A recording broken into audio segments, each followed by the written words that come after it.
Venus doesn't have a magnetic field. So Venus is just this big rock with this atmosphere and the ionosphere sitting in space, and the supersonic solar wind with the interplanetary magnetic field whacks into Venus, and it can't penetrate through the ionosphere. So the interplanetary field lines just sort of pile up ahead of Venus, like cars on a freeway. The solar wind whacking into it essentially sort of strips off the atmosphere, and it literally forms this long tail, like a comet, but stretching out into space.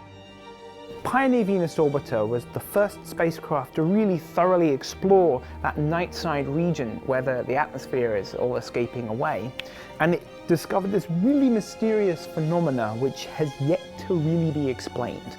Imagine that we're flying from pole to pole on the night side, so we're feeling the plasma around us, and then suddenly the ionosphere disappears, and then it sort of comes back. And this is what an ionospheric hole is. It's like a chasm in the sky, a big hole where the ionosphere is just absent. So Pioneer Venus Orbiter basically measured inside these things, and we saw that there is very little plasma, and there's all this magnetic field.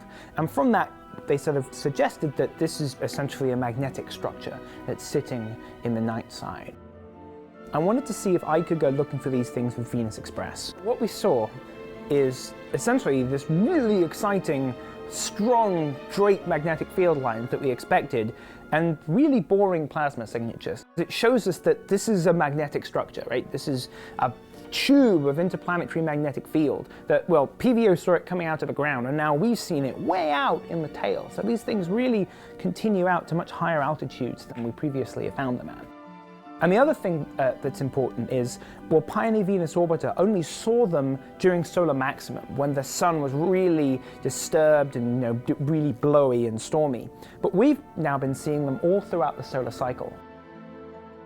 There's sort of two explanations for what might be causing this. One possibility is that these field lines, they come in from space and they get sort of stuck in the ionosphere. The ionosphere sort of flows from the day side to the night side, and as it goes around, it sort of meets this plasma that's in the tail, and there's sort of a pile-up between the two. So that's one idea. And the other idea is that on the day side, the field lines come in and they actually sink through the ionosphere, go through the rocky mantle, and then get hung up on this big metallic core. These field lines essentially end up draping around the core and stick out the rock at the back. One of the main differences between Venus and the Earth is simply that Venus doesn't have a magnetic field. So the way it interacts with the star is completely different. If you want to understand how did Venus get that way, why does Venus not have any ocean, you need to understand the interaction between the star and the planet.